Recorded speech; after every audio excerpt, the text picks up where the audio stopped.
Tim Foust is a vocalist who lives in Nashville. Through his work with veterans, he connected with Every Third Saturday and United Heroes League while fully supporting the work of the Big T Foundation. He loved Tip Ennebeck's message of 2 + 2 = 6, which is an initiative to amplify everything that these groups do by sharing resources. So he decided to visit many of the groups that Tradition supports in order to take that message back to Music City, USA.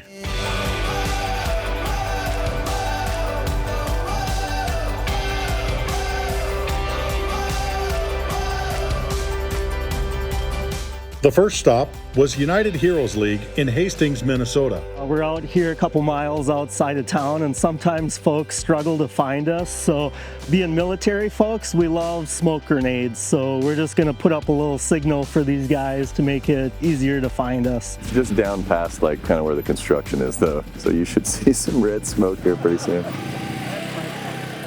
All right. Your average military sergeant makes about $34,000 on active duty. So think about trying to put a couple of kids through sports on that kind of income. We have really two big things. We've got our core mission that continues to grow every year.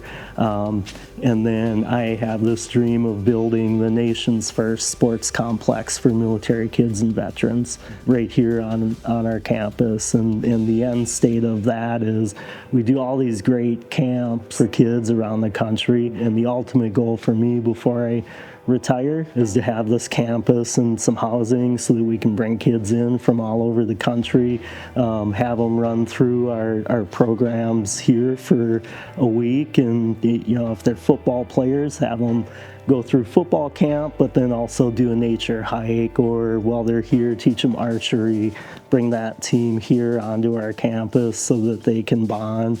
To be honest, a few months ago, I didn't know about United Heroes League, and now that I know, it's like everyone needs to know about this. So to just have the tiniest glimpse of what that's like and then try to picture it, it really puts a whole new perspective on it. After a great visit at United Heroes League, the next place was Every Third Saturday in South Minneapolis.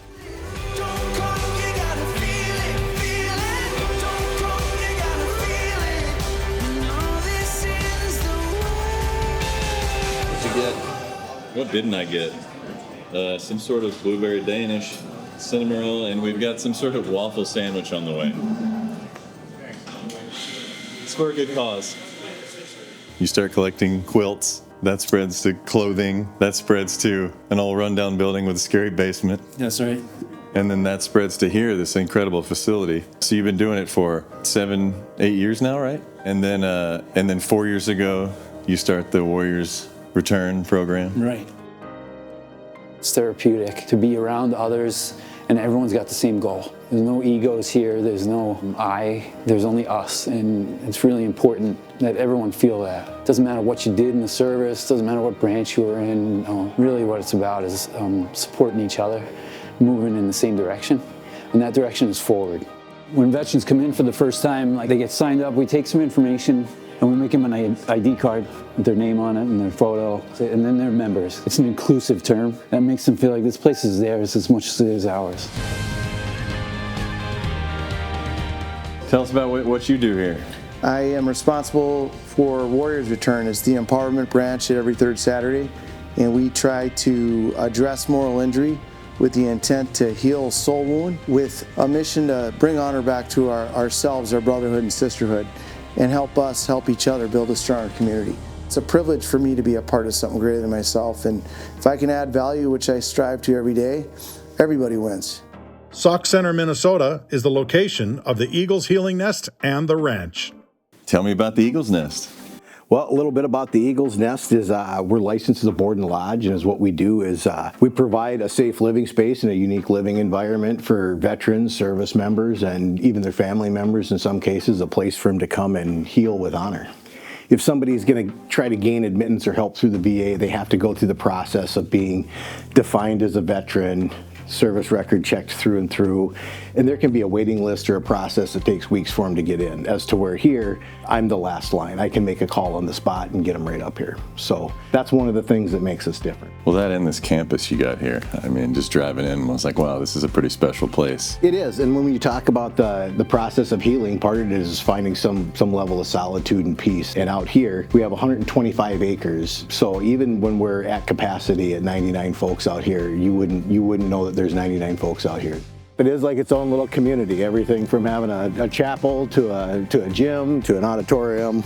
Might have to come out here and do a show sometime. Well, we're going to give you an opportunity to see our recording studio down there. So what kind of stuff are you doing here? Is it just like, is it for fun, or do you have any kind of goal with the music stuff? We've had folks out here that have went down the road and tried to record their own CDs and their own songs, you know, so they're a little bit more up to date on the software and what that entails. There's other times when it's folks that are all amateurs that love to just take a lesson and work on it.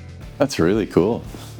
The final stop on our journey was the Grief Club in Chanhassen, Minnesota. Welcome to the Grief Club of Minnesota. This is it. What a beautiful space you have here. A little over 4 acres here, and when we were looking at having our forever space for the Grief Club, we knew that we wanted to be surrounded by calm and peace and nature, so that when our families arrived here, it was just a time to be at peace.